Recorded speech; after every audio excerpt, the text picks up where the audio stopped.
Sementara itu, Golkar pastikan Presiden Joko Widodo dan Presiden terpilih Prabowo Subianto akan hadir dalam penutupan Musyawarah Nasional Partai Golkar besok. Golkar juga memastikan mengundang mantan Ketua Umum Partai Golkar Erlangga Hartarto hingga Wakil Presiden ke-10 dan ke-12 RI yang juga senior Partai Golkar Yusuf Kala.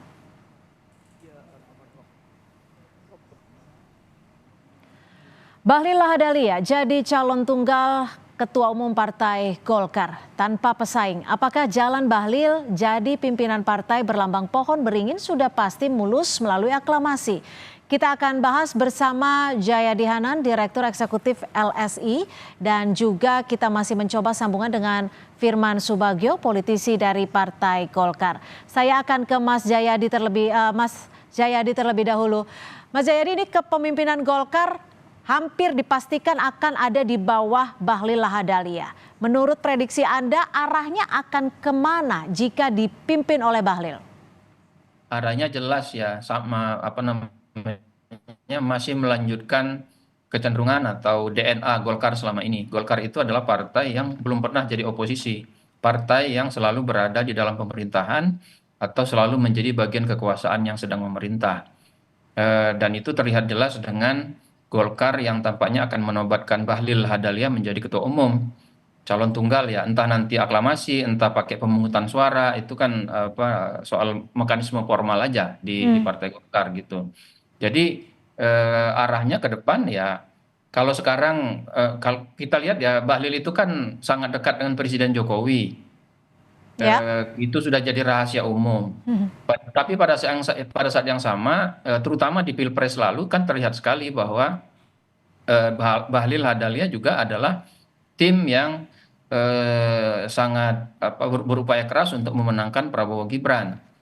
Di banyak kesempatan kita bisa melihat bagaimana Pak Bahlil itu dekat dengan Pak Prabowo ya, secara personal maupun dalam pengertian mereka sebagai sesama anggota kabinet. Jadi kalau lihat itu, dan apalagi tadi diberitakan bahwa Pak Jokowi sekaligus Pak Prabowo sebagai presiden terpilih akan sama-sama hadir dalam Munas ini. Itu berarti Bahlil sudah berada di dalam restu kedua presiden tersebut, presiden lama yang segera turun dan presiden baru yang segera akan dilantik. Mas Jayadi, jika Anda menyebutnya ada kedekatan yang luar biasa antara Bahlil Lahadalia yang nantinya diprediksi kuat akan menjadi ketua umum Partai Golkar dengan Presiden Jokowi, lalu bagaimana nanti bentuk struktur dari Partai Golkar itu sendiri? Diakomodirnya akan bagaimana? Saat ini kan tidak terlihat ada faksi-faksi yang berseteru di Partai Golkar kan.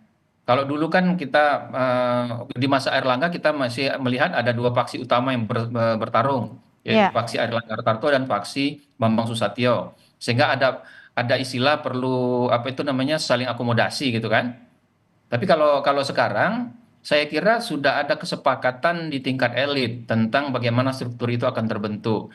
Maka nama-nama yang sekarang menjadi figur-figur utama di Partai Golkar seperti Agus Gumiwang, kemudian nama-nama seperti Doli Kurnia, kemudian termasuk Bambang Susatyo, dan nama-nama yang selama ini sering menunjukkan dukungannya kepada Bahlil, walaupun kita perkirakan bisa juga menjadi ketua umum atau mencalonkan diri jadi ketua umum, itu semuanya akan diakomodasi. Jadi saya kira pembentukan strukturnya akan lebih mulus gitu. Sepanjang kita berasumsi bahwa Bahlil direstui oleh Pak Jokowi sekaligus juga oleh Pak Prabowo. Jika tidak ada faksi-faksi, dalam artian Golkar ini akan semakin lebih solid. Lalu bagaimana menurut Anda dengan posisi sentralnya nanti akan bagaimana tubuh Golkar jika memang akan berbeda dengan Partai Golkar sebelumnya? Posisi sentral Golkar selama ini kan sudah berada di posisi ketua umum. Kalau berbeda dengan zaman otoriter dulu, zaman Pak Harto ya, posisinya itu di Dewan Pembina. Nah, sekarang itu kalau tidak ada perubahan-perubahan ADART secara signifikan, maka posisi sentral tetap pada ketua umum. Tetapi jangan lupa di Golkar itu sekali lagi DNA-nya itu DNA kekuasaan. Maka posisi sentral akan dipegang oleh ketua umum sepanjang ketua umum itu mampu membuat Golkar dekat dengan kekuasaan dan memperoleh semua benefit atau keuntungan-keuntungan politik maupun non politik bagi Partai Golkar dari kekuasaan yang Golkar berada di dalamnya. Jadi Hmm. kalau nanti misalnya Pak Bahlil untuk menjadi sentral, maka dia harus memegang dua posisi atau peran politik sekaligus sebagai ketua umum, tapi sekaligus dia juga bisa menjadi jembatan kepada presiden yang sedang berkuasa gitu. Hmm. Jika Anda sebutkan tadi harus menjaga kedekatan dengan presiden yang sedang berkuasa, apakah ini nantinya kewenangan mutlaknya juga akan tetap berada di posisi-posisi sentral dalam artian Ketua Umum Partai Golkar itu sendiri dalam menentukan kebijakan partainya?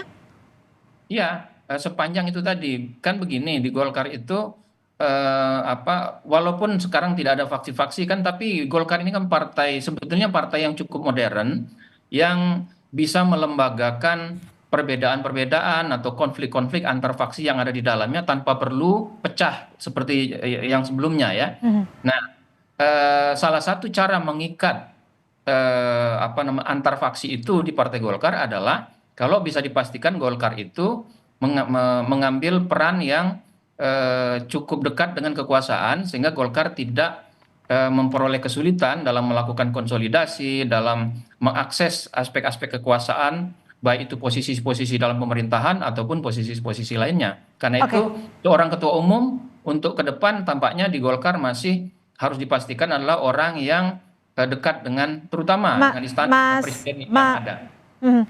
Kita sudah tersambung dengan Pak Firman Subagio, politisi Partai Golkar. Selamat sore, Pak Firman.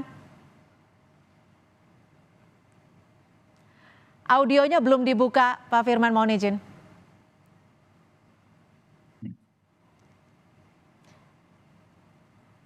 Baik, sambil kita mencoba memperbaiki audio dengan Pak Firman Subagio, saya kembali ke Mas Jayadi. Mas Jayadi, jika Anda tadi menyebutkan bahwa Bahlil Lahadalia memiliki kedekatan dengan Presiden Joko Widodo. Tapi di sisi lain, Partai Golkar selalu memiliki histori yang mendukung pemerintahan yang sedang berkuasa.